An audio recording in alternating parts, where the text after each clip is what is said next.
products that you use, the building you're in, and even in this picture, this is a mock-up of what the Museum of the Future will look like once it's ready. And I'm sure if you've been to Dubai recently, you've seen that it's completely built and they started turning on the lights, so it's very exciting.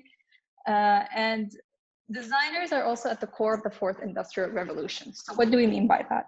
Well, if you look at, let's do a quick history lesson. So the first industrial revolution was in the 1770s with the steam engine. The second one came along 100 years later with the introduction of electricity. And then the third one came with digitization or using robots and all of that.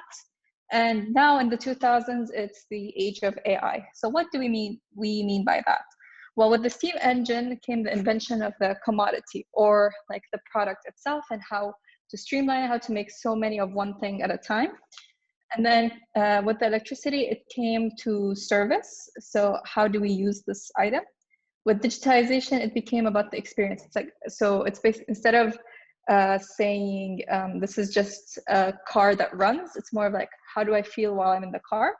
And now it's about fulfillment. So how does this car, for example, makes my life better or makes me more efficient and that sort of thing. So it's all about the emotion and how you associate products with your daily lives. So a really good example of that is the Fitbit, right? Because if you have a Fitbit, it's always on you. It's only notifications about yourself, your health, the steps you're taking, your heart rate, and so on. And so fulfillment requires a different kind of perspective. So if you look at traditionally, when you look at marketing, people look at profitability or whether it makes money. Or if you look at engineering, you look at if the product works or not. So, and that's what we call quantitative. So that's measurable items, right? But for design, we talk about desirability. So design changes the conversation to value through empathy. So instead of just making sure it works or it makes money, we look at an object and see how we feel about it, right? So once design comes into the conversation, suddenly instead of making money, it's now about, does it make me productive? And when it's about engineering, we talk about, does this item make me efficient? So an example that we can see here is with these cars. So if you look at both of these cars, more or less, they're around the same price range, same engines, same technical specifications. They also kind of look the same. And you no longer open up the hood to check the insides of the car, because nowadays everything's covered and everything's streamlined and it's all the same. But instead, when you are shopping for a car, you look on the inside, right? Look on how do you feel while you're sitting in the driver's seat? How do you feel while you're driving the car? All the safety features, for example, or like the sensors and that sort of thing. You no longer look at like the horsepower or the kind of engine that's in it, because more or less everything's the same. And the same applies for the phones. So if you look at this, it's the Apple iPhone 11 and the Samsung S20. They pretty much look the same. They're photographed the same. They're marketed the same way. They all both have the same cameras and everything. And when you're buying a phone, you don't do this with your phone because that destroys the warranty, right? So instead, you look at the user experience. You look at the iOS or the Android system. You look at how does the phone make you feel as a user, right? So that's what we're talking about when we say design. Design bridges the business or strategy part with technology and engineering. So design humanizes technology, it makes innovation visible, and it also makes digital experiences desirable. And how we do that? Well, we try to future-proof designers. In a world where blockchain and robots will be the norm, and where 85% of tomorrow's jobs have been predicted to, don't exist yet. And so we need to work on future-proofing students who'd be studying design. So some future career choices are augmented reality designer. So I really like this example. I always compare it to Iron Man when he's using the Jarvis system to mock up their plans or design a new robot or a new Iron Man suit.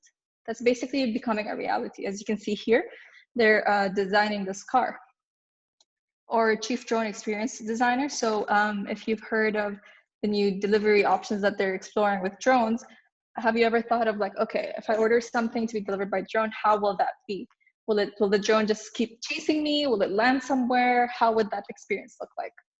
And then other things such as embodied technology designer. So if you have any embedded technology in your skin or your body parts and that sort of thing. Internet of Things conductor. So, you know, nowadays we have almost every device connected to the internet. So how do you manage all of that, and how do you make sure it's not chaotic? Or a 3D printed textile designer. So like now when we're looking at sustainability options and all of that, what does the world of 3D printing bring into the fashion world?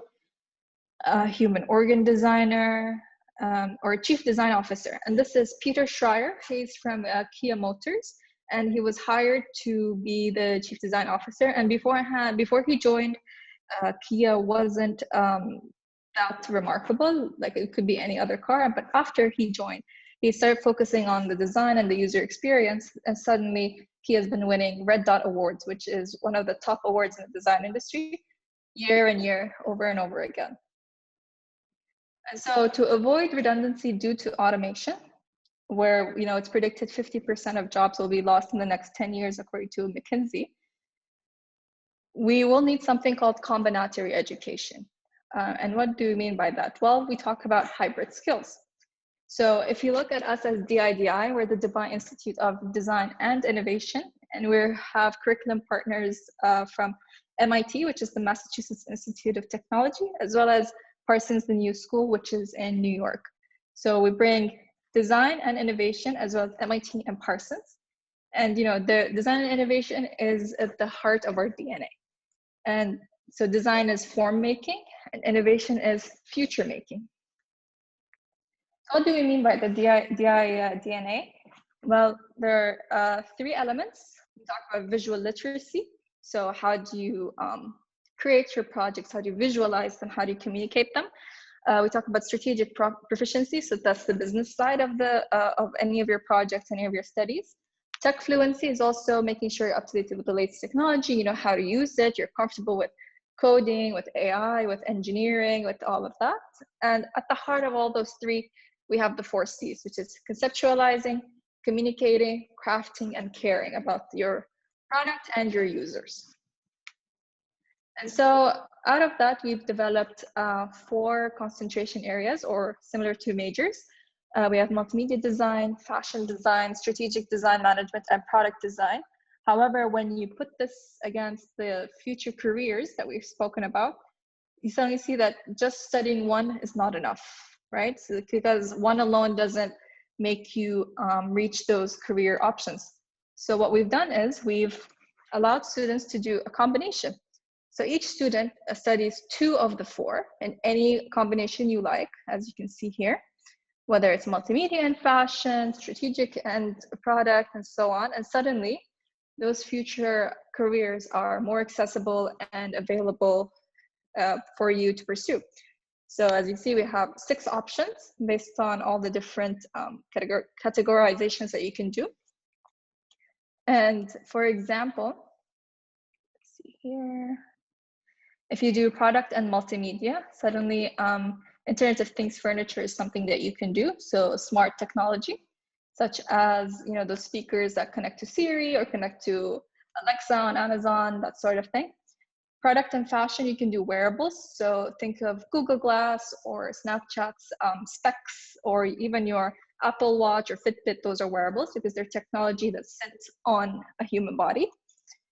Multimedia and fashion is interactive clothing. So there's a really good example of Levi's, for example, who developed a denim jacket that can connect to your phone. So that's really cool.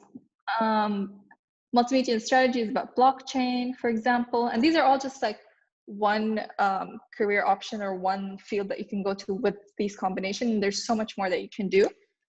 Fashion and strategy is about ethical fashion. So you look at sustainability and the environment and that sort of thing with ethical fashion. And strategic and product design, that's where you could, for example, become a chief design officer, like Peter Schreier here. So at the core of everything that we do is something that we call design thinking. and it's the key to innovation. So with design thinking, we have 6 steps: to empathize, to identify, ideate, prototype, test, and iterate. So with empathizing, we're teaching students how to tolerate, how to understand the other and understand different viewpoints. With identifying, you're learning how to think, how to process all the different information that you receive. With ideate, you're learning how to collaborate and how to work together with different people, as since when you're working on a design, you're rarely working on it on your own. It's always as a team. And the fourth one, prototyping, is learning how to communicate, so how to express your projects and your work. Testing is listening to feedback. So whenever you have a version of your work, you listen to how people like it or don't like it, if it works, it doesn't work, and you get all that feedback. And you go back to iterate, to redo it again, to persevere and learn from your failures. And we always encourage people to fail, because that's how you learn. That's how you grow as a human being, and that's how you make things better. And we've noticed that these are life skills that that come out of it, such as complex problem solving, critical thinking, and creativity. And these 3 happen to be the top 3 skills for 2020 by the World Economic Forum. So we're very in tune with what the industry needs and what is required in the job market. So here we're bringing emotion and context together, where we bring technology, advancement, and innovation, and we humanize the technology. We make advancement meaningful and the innovation desirable. And that all falls under fulfillment. So like I mentioned, we have curriculum partners, which are the Massachusetts Institute of Technology, or MIT, as well as the Parsons, the New School of Design in New York. And here are some things that our students have worked on in the past. So here we have a collaboration between Silsal, which is a homeware company here in Dubai Design District. And our student projects were printed on these Arabic coffee cups, and they were sold in Bloomingdale's, which is really, really awesome, as part of a Ramadan collection. And then here you can see a competition that our students were a part of with a chair design company called Vitra. And these were the winning designs, and they were displayed in Dubai Design Week 2018. And here are some of our current collaborations. So we work with multiple universities, such as the Mohammed bin Rashid University of Medicine and Health Sciences, EXPO, GITEX, Apple, Saudi Design Week, Dubai Courts, Herman Miller, Audi, and the list goes on. For example, here with MBRU, we did a boot camp that also joined in students at AUS, and it was a Design for Health boot camp. This is another picture of the students. With EXPO 2020, we're working, our fashion students are working to design their opera costumes, which is really cool. So once EXPO opens its doors, the costumes that you'll see during the opera show will be worked on by our students. We also display our student work yearly at GITEX. These are our students from last year and their projects. Inshallah, this year as well, we'll have some sort of presence at GITEX as well. And we also collaborated on Naqat in Kuwait, and we had some of our professors throw workshops and also have student work displayed there. And that's Her Excellency Noor Al-Kaabi in the middle. We also work with the industry again. So we've had workshops with Dubai Courts. We've had workshops and work displayed at Saudi Design Week. Unfortunately, there was no Saudi Design Week this year, but we're always there every year. We do regular talks at Apple. And this is another chair design competition that we did for Dubai Design Week last year. And it was in collaboration with Herman Miller. So these are some of the winning designs. This one as well. And yeah, so let's talk a little bit about our students and faculty. So as of 2020, we have over 25 nationalities and 105 students. We started almost 3 years ago, so we have 3 batches, and inshallah next year we'll have our 4th. So right now we have freshmen, sophomore, and juniors. And if you add in our faculty, those nationalities increase. So we have students from every continent you can imagine, and Actually, this is not updated. We have even more nationalities. We have students from Chile, Brazil, Egypt, the UAE, of course, China, Kazakhstan, Russia, Poland, the US, Canada, South Africa, Nigeria. So we're a very beautiful, diverse mix, and it really feels like a family here. Our students really like to learn from each other and get the different perspectives of different people. So it's really, really fun. As for your faculty so far, we have Hani Asfour, who's our dean. He's from Harvard and MIT. He also teaches first year class. So the FO that you see is our first year program. And then after that, we have Carlos, who is a product designer, industrial designer from Colombia. He studied in Japan and worked in Australia before joining DIDI. Rafi Chakarian, he is our space guy. We like to call him the Mars dude. If you've attended any of our previous workshops, he's the one who always hosts the living and playing on Mars workshops. He is Armenian and studied and worked in Italy before joining us here. Sejal Patel, he's also from MIT, and he is all about coding and AI and multimedia. Mirko Daniluzzo, he's our product designer. He is from Italy. And then we also have the specialized faculty. So if you see on the top of each picture, you see the concentration that they belong to. So Noureen, she's from the UK. She's a fashion designer. She teaches in the fashion program, and she's all about sustainability and textiles. And she even has her own label. Mika Lehtonen, he's our strategic design professor. He is from Finland and has also worked in Japan before moving here. Jonathan is from Italy. He's studied in the Netherlands, Italy, and the UK before joining us here, and he's a product designer. Renata is from Brazil and has lived across Brazil and Australia and has done some work in New York as well. And she's all about technology and multimedia. So I'm gonna go quickly over admission details. So for students, if you are, let's say in grade 12 and you're ready to apply, take a screenshot of this, I suggest, because this is important information. We need your grade reports, so grade 10, 11, and anything you have of 12 so far. If you don't have anything from 12, that's fine. You can send that to us after you graduate. You need to do either an IELTS, TOEFL, or MSAT exam for your English requirements. So you can see here the minimum scores that we need. For IELTS, it's 5.5. For TOEFL, it's 66 on the IBT. MSAT English, 1,400. So you need to do one of these three. And then we ask for a personal statement, and we also have an optional portfolio. So the optional portfolio is basically if you have any artistic work that you'd like to share, that's where you would share it. And it doesn't affect admissions, but it can help with scholarships. So, and then the link you see here is the admissions or application portal. We also offer scholarships to students that go up to 50% of the fees, depending on financial need and also on your high school scores and portfolio. To be eligible, you need to first apply to DIDI, get accepted, inshallah, and then you can start the scholarship process. And over here is we have a lot of workshops, events, things going on throughout the year. So if you want to be regularly updated, you can go on that bit.ly link, which is bit.ly/DIDI list, and you can sign up for our mailing list and we'll keep you updated. There's also our website and our social media. On every platform, you'll find us DIDIDXP. And that's my email and the admissions email. So I wonder if there are any questions, anything you'd like to know right now. I also have slides about student work, so I don't know if you're interested in learning about that. I want to hear from you. Let me know. I'm Ms. Razan. I just want to inform the students that they can type their questions in the chat box, or they can unmute yourself and just speak to you. So do you want me to continue about student work, or do you have any questions?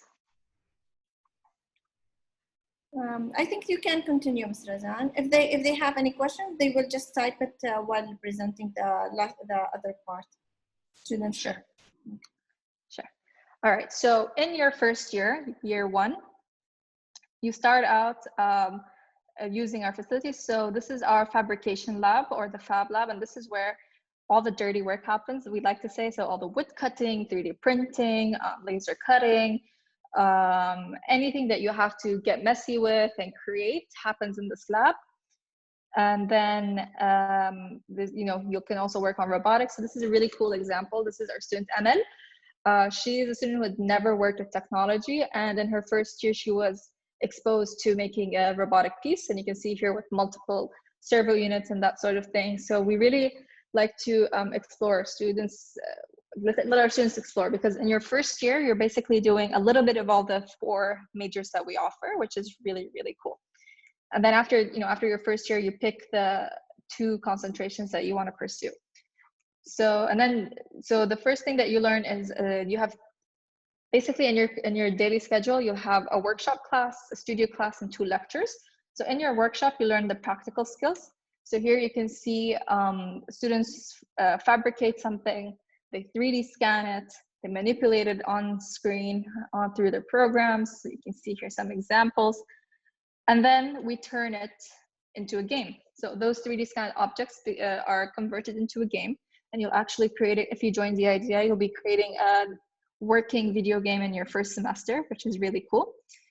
And the way you get graded on this is we open up an arcade. So this is in our building on the ground floor. During typical exam season is when we do project presentations. So this is the arcade that the students do. Each laptop has a game loaded.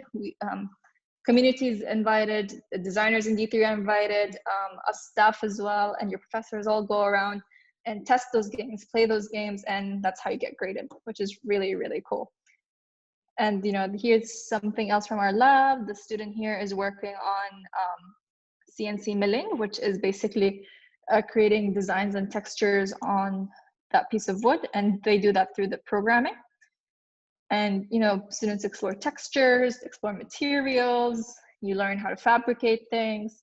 And we also look at sustainability. It's a big factor in our studies. So you can see here, we work with bioplastics. So what bioplastics are is basically a plastic material that's created from environmental ingredients or ingredients you can find in your kitchen, something that wouldn't harm the environment after you're done using it. So students work on different recipes. They try and find what works for them. And you can see here, this is how we display it. So you can come up and touch it and feel it and see how thin or thick or flexible it is. And on the right, those big squares that you see are the bioplastics applied to different materials. And so like we said, we work on different shapes, different forms. You can see here the different phases of 3D printing that some students have worked on. And this project actually is a really cool project that we do in the workshop where students design their own robotic pets. So they do everything from jump, squirt water, make sounds. As you can see here, there's one that's a kangaroo that actually moves and jumps like a kangaroo. The one on the left looks like a turtle. And again, when we are grading these projects or presenting these projects, they happen in an open setting. We do something that we call a robotic zoo or petting zoo.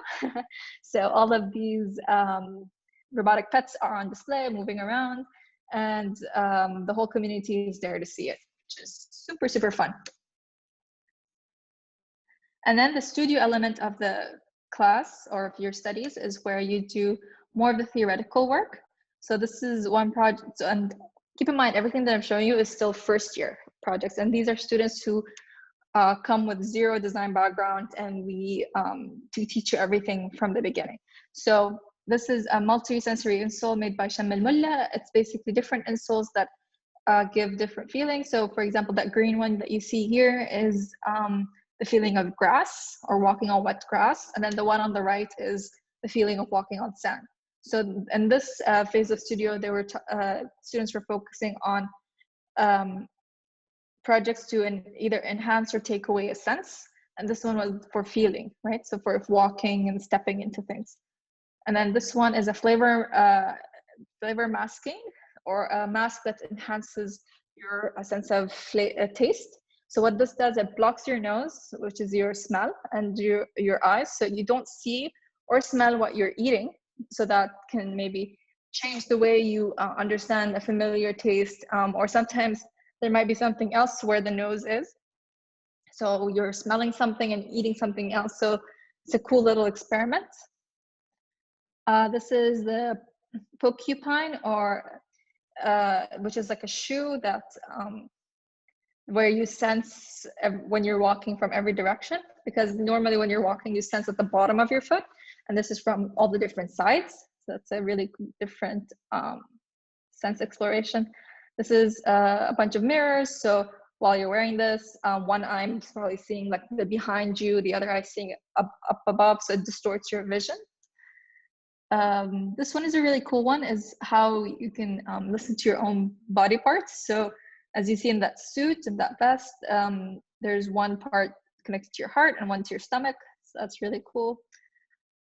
This one is about the passage of time. So there's sandbags attached to the suit, and the more you wear it, the more sand travels to the bottom of the suit, and that's what you get the feeling of time passing, of aging, and how like it gets harder to move as the more you wear the suit. So it's a really nice exploration of time and aging. And this one is a cool project that our student Abdelaziz. It's basically an alternative to a walking stick or a cane for the blind. So it's like a bracelet with sensors, and you can just use it. It buzzes and vibrates to tell you if there's anything in front of you. And as I said, everything is presentation based. We don't have exams. We gather once a semester for our finals and once a semester for midterms to present your projects and to present your progress. So as you can see here, this is how we do it. There's usually a bunch of professors from the IDI, and then we invite actual designers, and then all your classmates are there as well to see your projects and give you community feedback, which is really helpful. So this is another project that was a game that was made by Aditi and Maha, and it was they created everything from scratch. It was a zombie game and also had an interactive piece to it, which is the chair, and the chair would interact with you. So it's kind of like a 4D game. And you can see here one of our guest judges trying it out. And then this is another project with about deployable structures. So this is basically as a shelter for, let's say, a storm or something that you carry with you that collapses, and you can expand it anytime you wish. And you can see here the detailed drawings that they did. And again, this is something they learn as they're studying in DIDI. And we encourage people to fail. So this is an early model of the deployable structure that wasn't working. And then after that, they learned how to improve it. This is another project from our student Nikilesh. It's a 3D printed robot. So this robot is completely 3D printed and works as a 3D printer for trash. So and it actually works. So this robot goes around, let's say, walks around the floor, or like, let's say, at the bottom of the ocean, and gathers all the trash and creates a new material out of it, and uses it to print something new. That's really cool. And we encourage our students to keep a logbook and a blog. So every student has progress reports for everything that they do. You can see that here. And this is another project about creating new materials that our students made, which was growing crystals. So it's a machine that would grow crystals, so you can harvest those crystals and use them for any project or product that you're making, which is super cool. And you can see here in the blue jar some of the crystals that they made through that machine. And this is a project that was selected for a global grad show a year ago, actually. It's by Naif and Noor. It's called A Whole New World. It's basically as an exterior of buildings, and it was inspired by skin and also anthills, as you can see on the left. So basically, they created this exterior that would open and close based on temperature, based on if a building is hot or cold and they want to change that. So and it acts like skin, and that's what it looks like. And again, as I said, it was selected for the Global Grad Show. And actually, this year we had for Dubai Design Week 2020, which just ended yesterday, we had over 15 projects displayed, which was super cool, because a Global Grad Show usually picks projects of graduating students or master's students, PhD students, and our first year projects have been displayed there, which is a great, great, great achievement. And so we call our students superheroes, and today's designers superheroes, because not only do they just learn design, but they learn all of these skills and technologies, right? And we call this the DIDI ABC. So we call our students Generation Pi. And why is that? Because we're pi-shaped people, which means they have depth in two skills, which makes them look not pi, so it's like two legs. And they reach out across boundaries. So with Generation Pi, they will learn to weave together design and life skills to solve the world's most wicked problems. And by firmly planting both feet in the ground, our graduates will be better adapted to find future jobs or to create them, which is super awesome. So that's my presentation. I'm here for any questions, anything you'd like to ask me. So this is your time, anything you want to know about the university. Now's your chance.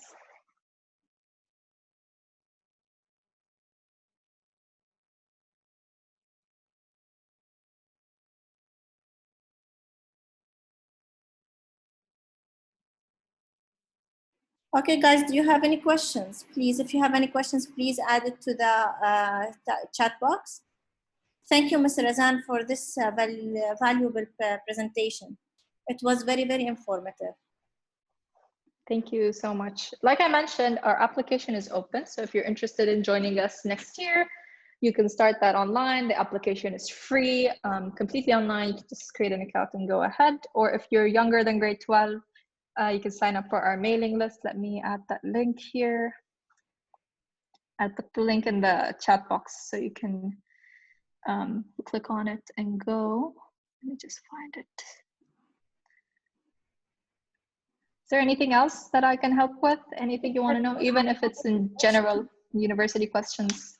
Ms. Razan, I have a question that I know like your presentation was like very informative and it's very interesting, but I was just wondering about if you have some scholarships. Yes, we do. So let me pull up that slide again. We offer partial scholarships to students, and it's based on both the grades and financial need. So what I mean by partial is they can go from 5% all the way to 50% of the fees. And sometimes every year we have 1 or 2 full scholarships that go for UAE nationals, and that's on a portfolio and submission basis. So if we have, inshallah, full scholarships this year, we will definitely let you know. But as of now, we have partial scholarships that go up to 50%. Thank you, Mr. Razan. One more question regarding the fees. What's the range of the fees in your institution? It's 98,000 dirham per year. And like I said, we have generous scholarships and we try to help students as much as possible.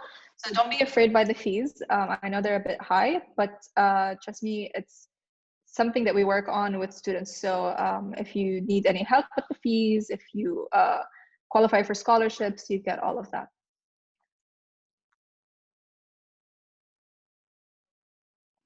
Okay, thank you, Mr. Razan.